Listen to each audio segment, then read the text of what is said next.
C'est le retour des gelées matinales dans de nombreuses régions. Cela devrait se poursuivre au moins jusqu'à jeudi.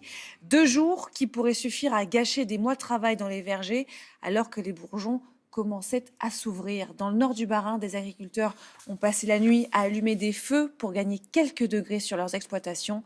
Grégory Fraise, Louis Cléty.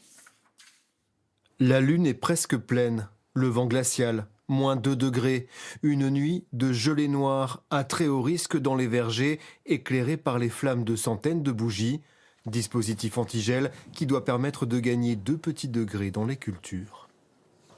Là, on est sur une nuit dangereuse. Pourquoi? Parce qu'effectivement, c'est une variété de poire qui est quasiment en fleur, on est au stade bouton blanc. Donc, c'est 2 degrés. Lorsqu'on est sur une gelée comme cette nuit qui va approcher au petit matin les -3 degrés à peu près, ces 2 degrés vont être vraiment salvateurs pour les futures poires.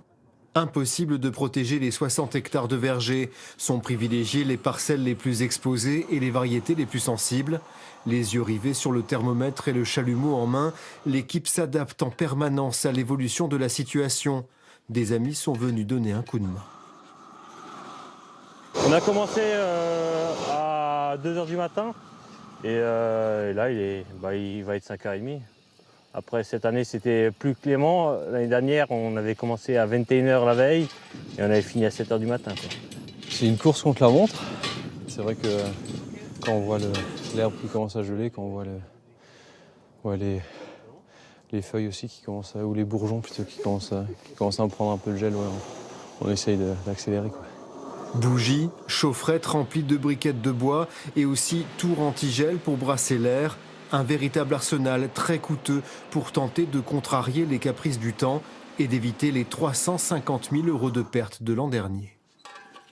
L'investissement, si elle peut nous éviter une perte de 30 ou 50% de la récolte, sera toujours rentable. Bien entendu, si l'épisode de gel se répétait pendant 15 jours, ce serait vraiment pas possible économiquement de brûler une bougie par nuit, quoi. Ça, c'est clair. Le combat n'est peut-être pas gagné, mais l'essentiel a sûrement été sauvé cette nuit, la plus froide de la semaine selon les prévisions.